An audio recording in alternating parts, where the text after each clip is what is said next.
Welcome back to your latest football edition of Behind the Blades podcast. I'm your host, Coach Holman. Here with me, I have co-host Coach J.K. Wyatt, and also special guest, senior Isaiah Molina. How you doing today, Isaiah? I'm great. How about you, Coach?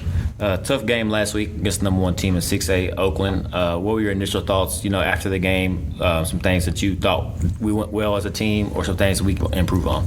My initial thoughts after the game were that obviously we played a great game against them. Our defense held them to 13 points, and you look at their schedule and see they scored like 30 plus on every team. And then I saw some predictions online that said that everyone thought they were going to score 30 plus on us, and it was going to be a blowout. And honestly, I felt like that was probably the best way we could have lost that game, because everyone always says it's hard to be a team twice, and knowing that our route to the playoffs, we're probably going to have to see them again, and seeing that we were as close as we were to beating them is definitely possible.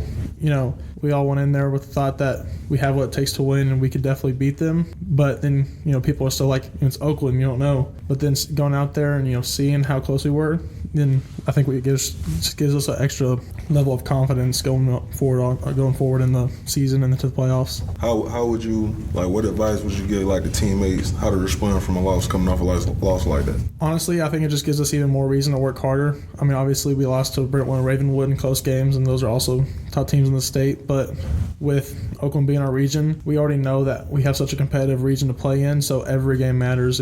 We have region game against Siegel tomorrow, and then we have Rockville, Riverdale, and Coffee County later in the season. So we just have to really be careful with what we do and our decision making every play, every game moving on. Yeah, we'll get into Siegel in a second. But going back to the game last week, what's something you think we need to continue to build on to take the next step and to finish out close games?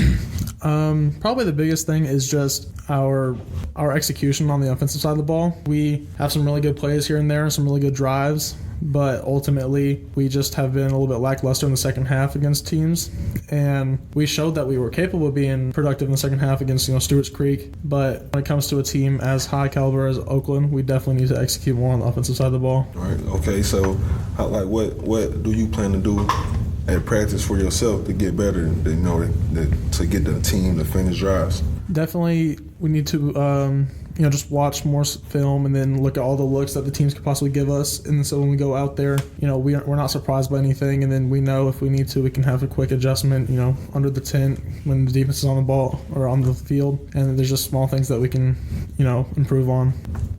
Many people listening might not know that your brother is actually on the previous episode, Ian Molina. What's it been like, you two as seniors finally getting to play alongside each other, one more time in high school?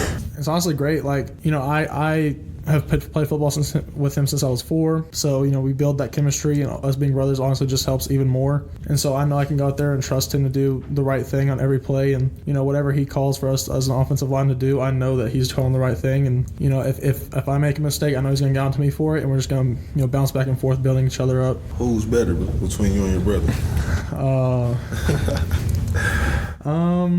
You can say no comment too if you like. Nah, I'm definitely going to say a comment. I feel like it's only right.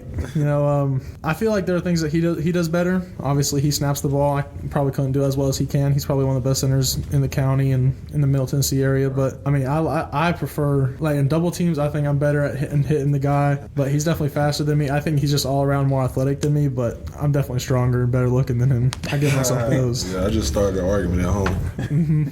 You hear that? Also, along with Ian on this Blackman team, also is your dad, head freshman coach Tony Molina. What's that experience been like, going through your whole high school career, always having him, not necessarily coaching you in your position, but at least somewhere on the staff and always around? How's it been for you? It's great because I feel like it's a great opportunity that not many kids get, not necessarily on the team, but just overall in the whole thing, high school sports. I can go home and talk to my dad, and he instantly knows what I'm talking about when it comes to plays or what we're running. And it just gives us an extra level of bonding that not some people might not have with their dad. And say I forgot something from practice at home, he's like, okay, well, I'm coming for my practice anyways. He can just grab it on the way to practice. So it's really convenient. So tell people, what's your normal routine each week to prepare for a game each week, mentally and physically? mentally, I'll watch film here and there, but then when in practice, I always just make sure to ask a question or two to Coach Anderton in our individual periods, and I'm always just clarifying. And then physically, I always try to drink Gatorade and electrolytes, and I'd always drink water just all throughout the week. And then obviously as the game goes or gets closer to the game, I do eat high carb meals and stuff just to keep myself energy, and basically just the routine that everyone follows. I mean, I don't do anything special. I mean, Fridays I have work-based learning, so I leave school early. I get to go and do compression on my legs, and I really just feel like being able to recuperate just really helps me in the long run. You briefly brought up your coach, Coach Anderton. This is your second year being under him as offensive line coach, and now he is, of course, the offensive coordinator. His first year for your senior year. What's that been like, working under him last year, his first year, and then now going into year two? What's it been like working under him and the type of coach he is? I think it's great. Like, I don't think we could have had a better, at least as an offensive lineman, we couldn't have a better scenario for offensive coordinator, because he understands what it's like to be offensive lineman and then obviously to be our coach. And so I feel like the play calling and the scheming is all really adjusted to us, and I feel like it puts us in the best position we could possibly be in, and I feel like that's why we're able to be such a good unit as we are. All right, I was going to ask, like, how did you think, him being the offensive coordinator and, the O-line position coach for you, how does that help you, with the plays, with the scheme, learning the scheme and stuff like that? Does that plays a part with him being both? Oh, for sure. Like, I mean, we'll be in a team period and say we messed up a couple things, but then we go back to our individual period and we can just talk it over, and it's really simple because, he's been teaching us for so long, and it's really been helpful. Also, second year under him is also second year under, new head coach Matt Kreisky. What do you think the biggest change was last year from year one to this year to year two, as far as not only him as a coach, but us as a team, improvement that you've seen going in from year one to year two? I think all around just trust was probably the biggest thing. I mean, last year, the new coach, people didn't really know what to expect from him, but seeing, how he cares for the players and how he cares for the team, and just how much he puts into practice and the effort he puts into practice just as much as he wants us to put into it. It's a really big thing that every team needs, and I mean, we couldn't be more appreciative for him. Most definitely. Coach K, a great guy. How do you feel about, like, we talked about how we came out the loss from Oakland, and we got a mindset and stuff like that against Siegel. So how do you feel, like, what's the mindset for the future of the team? Like, with the loss and stuff like that, everything that's going on, what's the mindset? The mindset is just take it one game at a time. I mean, we can't overlook any opponents. Everyone that we play is a hard team. They all have talent both sides of the ball. And every game from here on out, I mean, we're not guaranteed a playoff spot. And I think Coach Kreisky's doing a great job of implementing that in our practice and making sure everyone knows that every single rep of practice. Let's talk about your thoughts process before this season. What was one thing you wanted to set, a goal you wanted to set for yourself as an individual going into your senior season? Probably the most basic goal I had was I definitely just wanted to do better than I did last year. Last year I fought a couple, small, not necessarily injuries, but things that I felt like lowered me down from the playing level I could be at. And so over the summer, I really just wanted to make sure that I was playing at the high level I could. And so, every game I go out there and I try my hardest to produce the goal I want for myself. I really just want to have an overall better season than I did last year. I wanted to be more helpful on my double teams with my players beside me and just help produce for the offense more. Okay, you talk about injuries last year. What did you do this year differently, to try to have a more healthier season?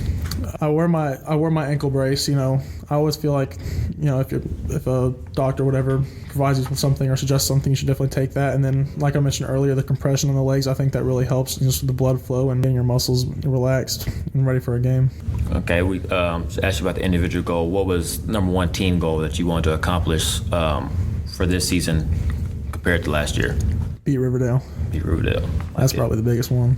Okay, we talk about goals. Everybody has goals, but like, what steps have you taken, or what steps do a person take, to reach those goals? Because nothing happens overnight. So what steps and routines do a person may need to reach their goal? I feel like there's a big mental side to it. Like, you have to constantly remind yourself and tell yourself, like, if this is what I want, this is something I'm gonna have to sacrifice or something I have to do in order to get there. Like, you're gonna have things that are gonna be challenges for your days that either gonna set you back or are gonna put you off your path, but you're gonna have to either tell yourself or just be with your teammates and help, bounce off of each other's ideas and telling each other that you're gonna have to like stay on the path that you want in order to get where you want to go. With this being your last season and you being a senior, do you have any future aspirations of playing college football? And if so, where do you think you want to end up, or do you have any scholarship offers currently on the table that you're exploring? Yeah, there's definitely been consideration of playing the next level. Like, I've been playing since I was 4 years old, and the dream ever since I was 4 years old is to play at the next level. And I currently have offers from Sewanee and then Rhodes, which is in Memphis. And I've been talking with the Rhodes coaches a lot, and I really like it up there. And financially, it's a good decision, and it's a really good school for my education for after football. And I feel like football's just been a great outlet into getting me where I want to go. Okay, so what advice would you give a ninth grader, say a freshman just starting high school, he want to be in your shoes one day? Everybody want to go to college, play football at the next level for the most part. So what advice would you give a young student athlete? Do your homework and do your schoolwork. I think that's the biggest thing that sets you apart from the other kids in your grade, is because like you could be the best athlete out there, but if you're not eligible to even play, then you're not doing any good for yourself or for your team. The weekly question I've asked everybody else that's come on the show, and so far the answer is, I think, undefeated. It's been 3-0. Everybody's answered the exact same. So here's the question: 2-on-2 basketball tournament between the team, football team. You have to pick one person to be on your team. Which player on the team are you picking to be on your team for the tournament? Like I said, the answer is 3-0 so far. He's been picked every time. Is he on offense or defense side of the ball? Can't help you. Oh, man. I think I know. I feel like the most basic guesses are going to be Trey or Ethan. And I feel like there's probably someone I'm forgetting. 2-on-2 basketball. I'm probably going to pick Trey. Yeah, the answer is 4-0. Stands. Oh, really? Yeah, 4-0. Trey McGaffey. I don't know. We'll have to get him on the podcast. Trey over?